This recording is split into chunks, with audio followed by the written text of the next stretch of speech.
il voyait que les Africains préféraient croire les Européens qui mentaient plutôt que lui qui disait la vérité, ça lui faisait mal. Il en souffrait profondément.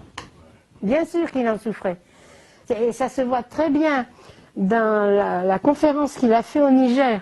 Qu'est-ce que vous avez pour prouver en face de vos opposants, chercheurs blancs, qui réfutaient par exemple certaines thèses que vous auriez apportées?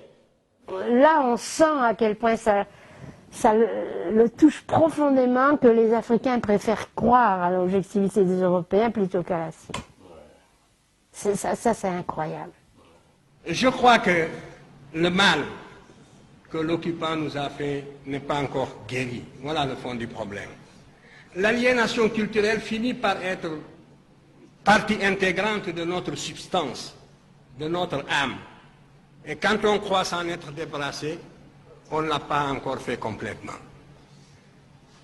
Souvent, le colonisé ressemble un peu, ou l'ex-colonisé même, ressemble un peu à cet esclave du 19e siècle, qui, libéré, va jusqu'au pas de la porte, et puis revient à la maison parce qu'il ne sait plus où aller.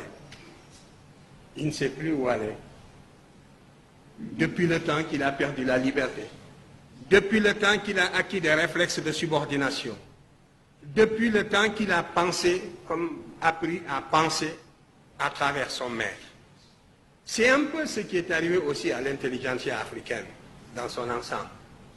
Parce que, en dehors de quelques questions, toutes les questions que vous m'avez posées reviennent à une seule. Quand est-ce que les Blancs vous reconnaîtront-ils? Parce que la vérité sonne blanche.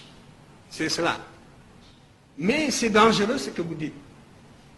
Parce que, si réellement l'égalité intellectuelle est tangible, l'Afrique devrait, sur des thèmes controversés, être capable d'accéder à la vérité par sa propre investigation intellectuelle, se maintenir à cette vérité jusqu'à ce que l'humanité sache que l'Afrique ne sera plus frustrée, que les idéologues perdront leur temps parce qu'ils ont rencontré des intelligences égales qui peuvent leur tenir tête sur le plan de la recherche de la vérité.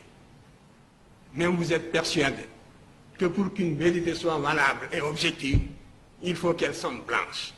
Mais ça, c'est un repli de notre âme qui doit disparaître. La vérité n'est pas blanche. Tout ce qui est prouvable en science est acceptable.